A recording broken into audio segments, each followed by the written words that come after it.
Yo, what's going on guys, Aksis here, welcome back to another Destiny video, and in this video I want to bring you guys a guide on how to defeat Aksis Archon Prime, who is the final boss in the Wrath of the Machine raid. Now I'm doing it in this order because based on the way that you guys are playing through the raid, I imagine most of you will encounter this as your biggest hurdle, so I thought I'd put up a guide on the final boss first and then I'm going to work backwards. So if you guys are looking for guides on any of the previous bosses, then hang tight because they will be coming out very soon. But anyway, if you guys do enjoy this, you do find it helpful, then a like would be super appreciated. If you have any questions whatsoever, then let me know in the comments down below. Now, the final boss fight, Aksis, is broken into 2 stages. And after the first stage is complete, you get some loot, and you then go into the second stage. However, because they are both part of the same boss, I'm going to group them into this one video. So, to begin with, a couple of things you need to know before we start talking about stage 1. This fight revolves around 2 key components, Siva charges and Arc, Scorch and Void cannons. Now for this what you want to do is split your team into 3 teams of 2. 2 on the left, 2 on the middle and 2 on the right. And within that team, assign one person as the Siva charge thrower and another person as the cannon user. Now the reason this is important is because when you pick up a cannon, you then get what is known as a charge lockout. When you have this debuff active, even if you drop the cannon, you are unable to pick up a Siva charge for a period of time. So of course this is why it's important to have 2 people in each team, 1 to throw the charge and 1 to use the cannon. The other thing you need to bear in mind is that at 3 different locations on the left, on the centre and on the right are these plates, and these are basically destinations for servitors which will come out during the fight. And if at any point the servitor reaches the plate and is able to, I'm going to say download itself because basically it will disappear. If the servitor disappears, then your entire team will wipe. And similarly, if you don't deactivate the screens or the Siva nodes in time, then the boss will wipe your team too. So, those are the kind of main summary points, but now let's actually talk about the fight itself. To begin with, you drop down the hole, you drop into this dark room, the lights come on, and you will then see the final boss sitting at the top of this kind of pedestal, this pillar. At this point, you won't actually see his name because he's not really the core part of the fight. The way it works is as follows. You have your 3 teams of 2, 1 on the left, 1 on the right, and 1 in the middle. And to begin with, you'll have a simple wave of Fallen Splicers, Dregs, Vandals, nothing too challenging, so you fight them for a little bit, and of course they'll come from the respective directions.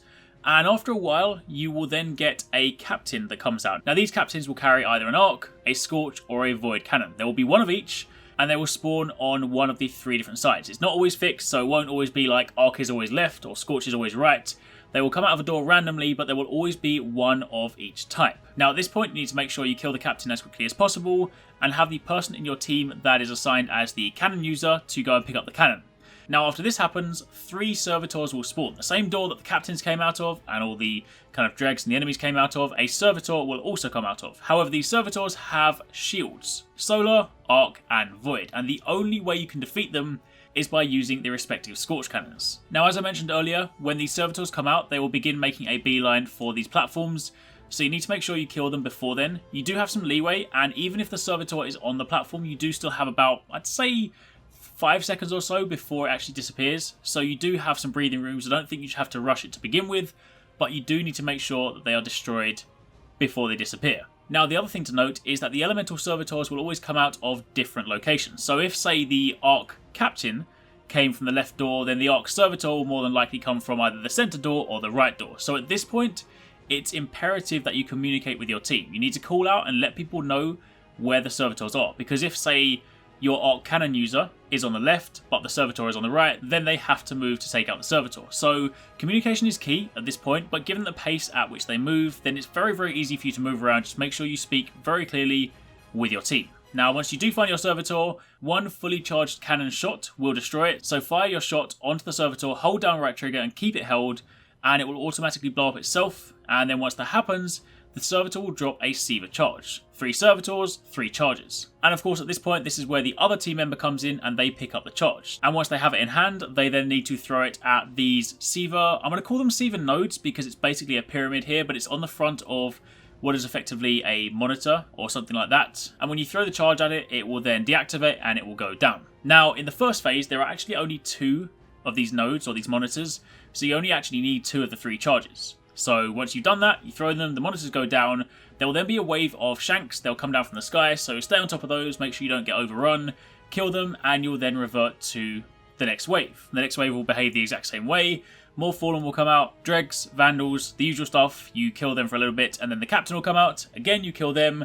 take the cannon, the Servitors will come out, communicate with your team, run around, kill the Servitors, drop the charges, and for the second wave there are 3 of these nodes, or 3 of these monitors. One on the left of the boss, one on the right, and one in the center. So again, make sure you throw the charges correctly, don't throw them at the same one, make sure you communicate, because of course if you do waste them, then you won't get another one until the next round of Servitors. But of course if that does happen and you do miss one, then you'll be unable to stop the boss, and that will then wipe your team. So, second phase, 3 monitors, do the same thing, shut them all down, Servitors come down, kill them, wipe them out, and then you proceed to the third and final wave. Again, it begins the same way, Dregs, Vandals, Captain, Servitors, drop Siva charges, but this time there are 7 of these nodes. 2 on the left, 2 on the right, and 3 in the middle. Now, at this point, the Servitors spawn at a much higher frequency. Basically, every time you kill a Servitor and you've used the charge, a new one comes out, because of course, that's necessary in order to provide you with enough charges to deactivate the 7 monitors. So what I would recommend is that at this stage, you have the central team work on the central 3 monitors, the left team on the other 2, and the right team on the other 2. Now, the reason for this is because in the center, things are a lot closer, so it's a lot easier to actually dish out 3 charges than, say, on the left or the right. So it actually works out pretty well. But either way, the principle still remains the exact same. A Servitor comes out, the respective cannon user destroys it, you grab the charge, throw it at the screen, deactivate it, and then once they're all deactivated, that is the end of stage 1. Once you've done the third wave of those 7 monitors, the boss will effectively shut down, and you will then get some loot in the center of the room. So, congratulations! Now let's move on to stage 2. Now for stage 2, the mechanics you learnt during part 1 still apply. There are still captains, there are still servitors, and there are still Siva charges that need to be thrown. However, this part of the fight does throw a couple more things into the mix. First things first, behind you there are 4 pillars. These are basically safe spots from the boss's ultimate move that will effectively wipe your entire team. You can stand on one of these, it'll protect you, but once you've used it, it then goes down and you lose one of those 4 safe spots. So it goes without saying that when you use them, you need to make sure that every single person on your team stands on the same one and not just the one that's nearest to them, because if you split between them, then they're all going to go down and you're going to waste your safe spots. And given the average light of a team going into this fight, then chances are you're going to need all 4 of these safe spots. So that's the first new thing. The other thing is this notion of being empowered, which is basically a state that you'll get put in. And when you're in this state, the kind of game says that basically it empowers your Guardian's Light, but what it's used for is to stun the boss during a part of the fight. But we'll get to that in a second. So for the time being, let's talk about the fight itself. To begin with, you shoot the shackle, or this kind of chip, off the front of his chest, and he then stands up on his little spider legs, looking like this kind of creepy spider, half man sort of thing. And he has a gun that fires out these sort of Siva swarms. He has 2 different attacks. He either charges up a long laser attack that will then fire this massive Siva swarm. It controls a lot of space, and if you stand inside, it deals damage over time, so you want to make sure you do not get stuck inside that. It's really nasty, it obscures your vision, and it's just not a good place to be. The other one is just a series of like 3 arcing shots, which again control some space and can hit you and can hit pretty hard, so you just want to make sure that you're watching out for where you go. But the fight begins. He stands there, he fires around for a bit, and you then deal with some general waves of enemies. So Shanks will come in, they're really easy to kill, so it won't actually be too difficult. But, much like the fight before, after the initial wave of Shanks, a captain will come out. Now, during this state, 3 of your fire team will be marked as empowered. Now, this is impossible to miss because basically you will start glowing white. And at this point, you need to communicate with your team because it won't always be an even split. It won't make one person on the left, one on the right, and one in the middle empowered. It will select 3 people at random, but it's important that you have an empowered person on each of the 3 locations. 1 left, 1 right, and 1 middle. The reason for that will be made clear in a second, but if, for example, 2 people in the middle are empowered, communicate with your team and decide who's going to swap, because what you're then going to need to do is send one of the empowered people in the middle to, say, the side that does not have an empowered person and then swap someone out.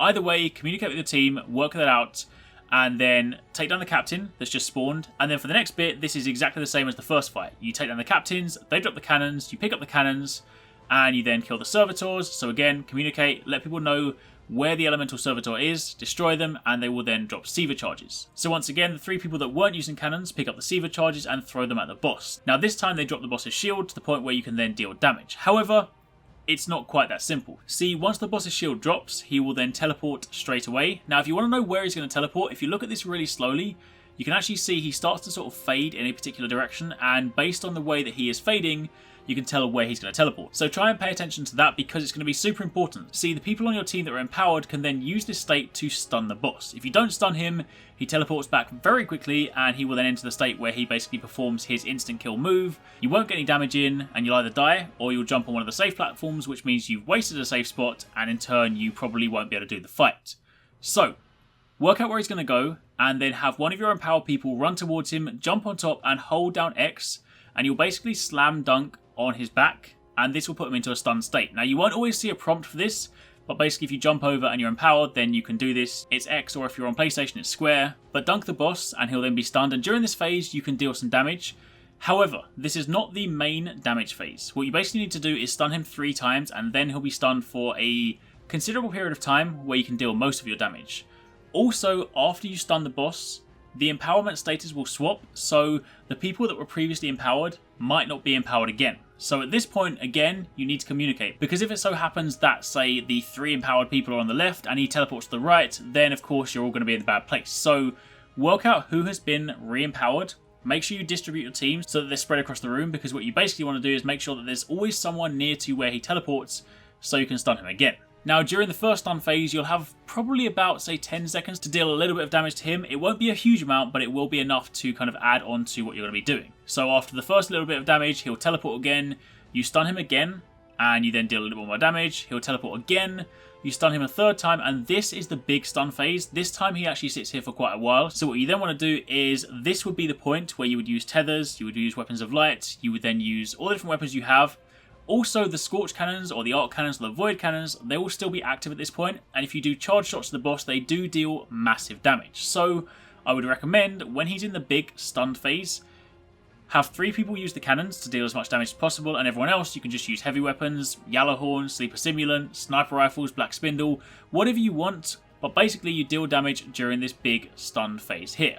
Once you finish with that, and he's basically recovered from his damage phase, he will then teleport back to the middle, and he'll begin doing his ultra powerful move, which will wipe your entire team. So at this point, you then need to run to one of the 4 safe pillars. Again, remember, run to the same pillar, jump on that, and then wait for him to finish his move. You will then be safe, the pillar will start going down, jump off, and you repeat the cycle. And that's pretty much all there is to it. For the remainder of this boss, there's no real sort of change to the way he behaves. There's not like a final low HP version where, say, he brings out different enemies, nor is there sort of any kind of crazy enrage mechanic. In fact, if the boss enters enrage, he basically drops down a few more shanks, but you can actually continue going for a little bit. But ignoring the enrage mechanic for now, basically once you have come back from the safe pillar, you repeat the exact same process you just did. So you kill the waves of enemies, you kill the captain, you kill the servitors, you throw the charges, drop his shield, wait till he teleports, stun him, deal a bit of damage, wait till he teleports again, stun him, deal a bit more damage, wait till he teleports a 3rd time, stun him, and in the big phase, deal as much damage as possible. Now bear in mind you have 4 pillars, which means you have 4 attempts to basically be safe from his move,